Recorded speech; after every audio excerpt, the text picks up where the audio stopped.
Ja, ich habe in der Ostsee habe ich mal irgendwie sind mit der Familie, also so Mutter, Vater, Schwester sind wir dort gewesen, und die sind dann surfen.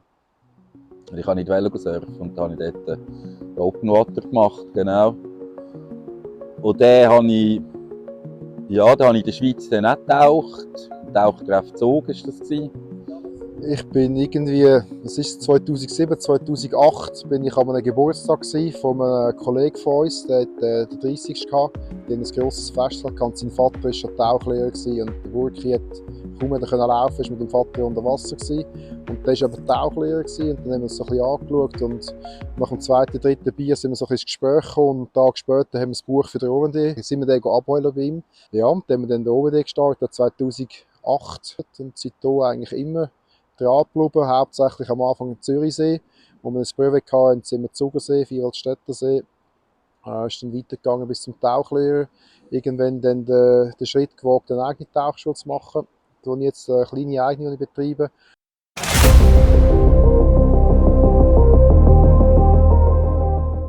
Schweizer Gewässer.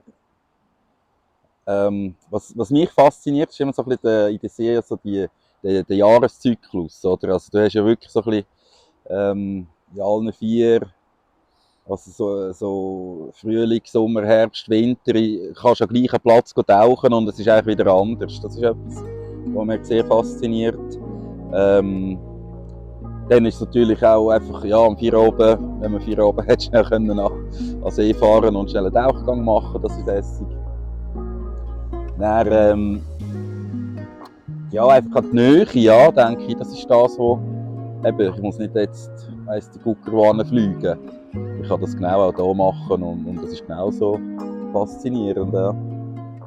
Steilwand ist schon mein Ding. Ja, ich gehe halt da gerne ein bisschen tief und Steilwand, gerade jetzt hier, wo wir sind im Beckgeriet, hast du so viele verschiedene Strukturen in der Steilwand drin. Du hast glatte Felsen, strukturierte.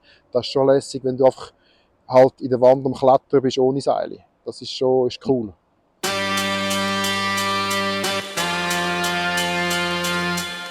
Ich finde es immer wichtig, dass man muss sich fürs Fotografieren interessieren. Also man muss Freude haben an Fotografie, man muss sich auch mit Fotografie auseinandersetzen. Ist ja, Unterwasserfotografie ist einfach eine Art von Fotografie.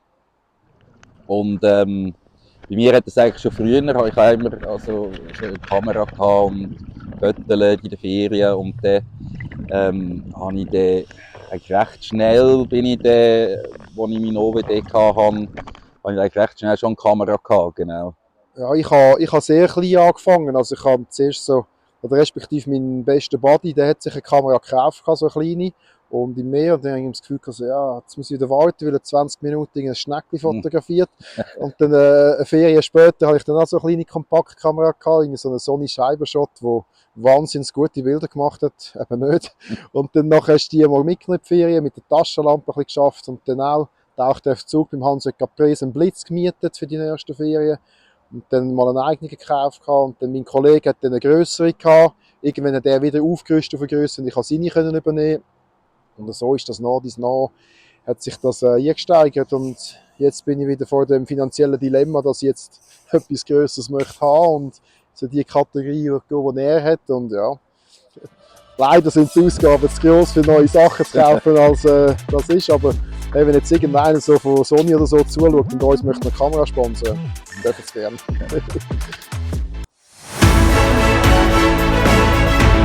Also es ist natürlich, es ist so ein weiterer Schritt, oder? Ich sage auch, ich finde gerade so Wettbewerbe, also Live-Fotografie ist schon ja, es ist so der Contest, oder? So ein bisschen eine Challenge, wo man sich stellt, eine Herausforderung.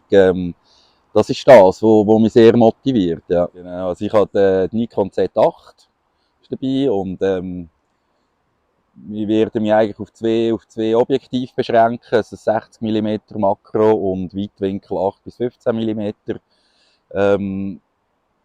Genau, und dann Blitz Seacam 160D 2 und eine Seacam gehäuste Kamera.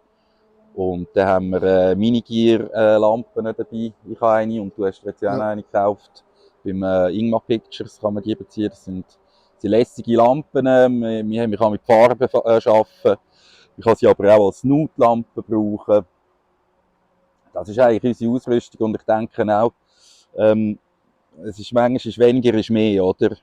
Also nicht einfach so unterwegs sein, dass das für das reicht, was man machen will. Ja. Und meine Kamera nehmen wir einfach als Backup mit, falls etwas wäre. Ich habe eine Alta, ich habe Sony Nex5 mit 30er Marke und 1655 Weitwinkel. Und das wäre einfach ein Backup, falls mit Zimmer etwas wäre, damit wir gleich weiterfahren können. Das ist das.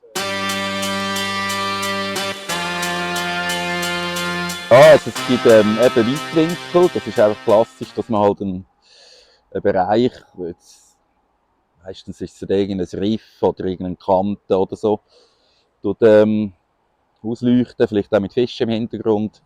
Dann gibt es Weitwinkel mit Model, das ist eigentlich so die Königsklasse, sage ich mal.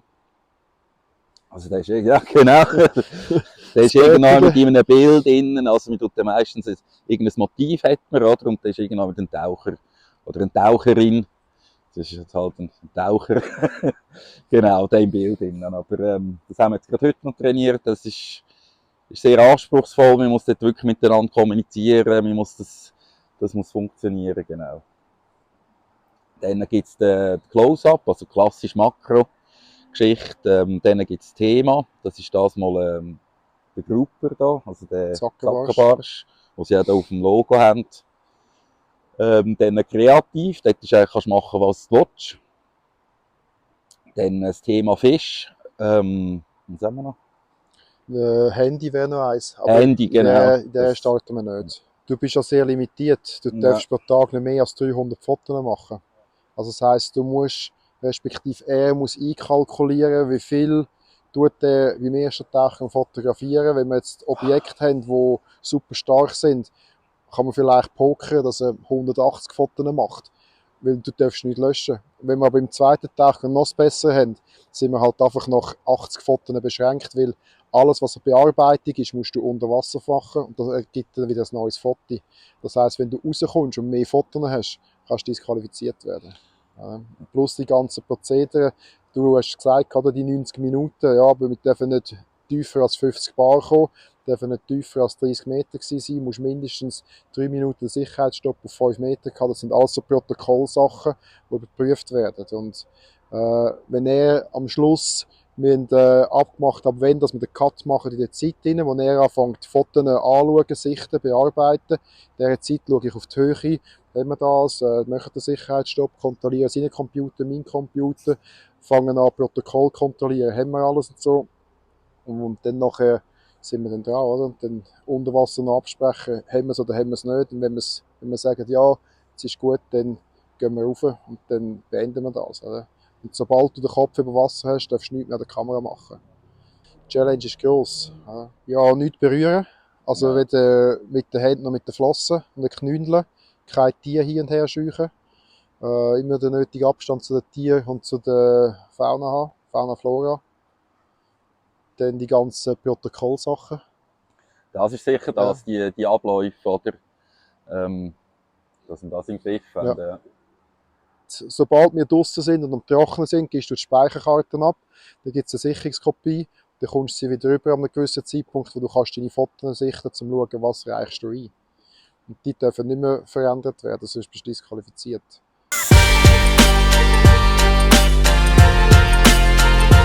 Das Morgenessen, das ist sicher gut, ja. Beste Zeitpunkt am Tag. Genau. Und dann, ja, dann geht man dann, entweder, ich nehme an, das ist dann bei uns, geht man dann dort in den Hafen. Und dann ist eigentlich so, dass du musst die Speicherkarte formatieren unter Aufsicht und dann das Datum und die Zeit eingeben, also das fiktives Datum. Und dann wird die Kamera verschlossen. Und dann musst du das erste Kontrollfoto machen. Und auf los geht's los. Ja. Dann fahren die Boote raus, dann wartest du dort, bis es heisst, ab jetzt 90 Minuten. Dann kannst du ins Wasser und ja. Ist das eigentlich am Morgen und eigentlich am Nachmittag, das Programm. Ja.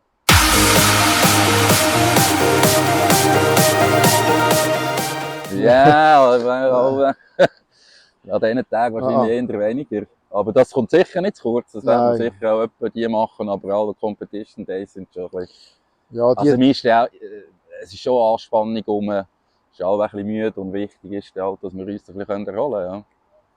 Ja. Also eins gehen ist gut, besprechen, wie war der Tag, was wir am nächsten Tag besser machen. Und nachher ab der Zeit schlafen, oder? Mit die Hause vielleicht noch kommunizieren, Familie, so Sachen, oder? Und dann nachher bei Zeit ins Bett, damit du am nächsten Tag wieder kannst aufstehen, gut starten. Ja. Es geht ja gleich recht früh los, oder? Ja. Also, die werden am 8. Uhr glaube ich, starten, oder? Irgendwie so.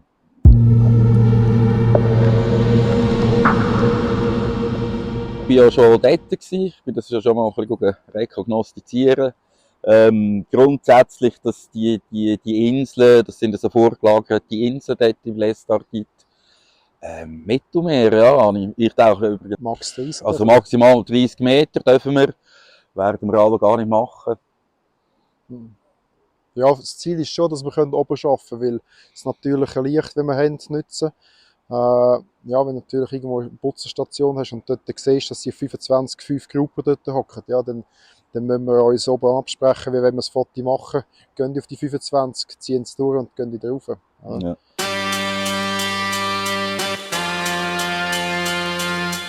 Übernimm du Kontrolle über die Kamera und die Kamera über dich. Und das Dings, Benutzerhandbuch lesen. Ja. Das ist, Read the fucking manual. Genau, ja. Das ist Voraussetzung, denke ich, die Kamera kennen.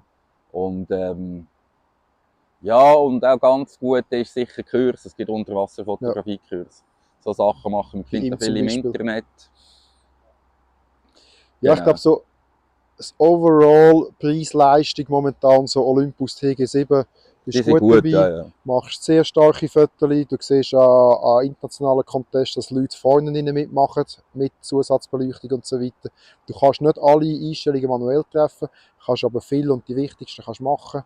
Ich denke, wenn du nicht 100% sicher bist, beißt es mir oder beißt es mir nicht, bist du da gut dabei, kannst gut starten, oder?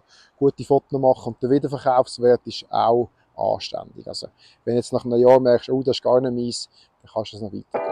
Ja, merci vielmals. Ja. Da ist er. Da ist er. Ja.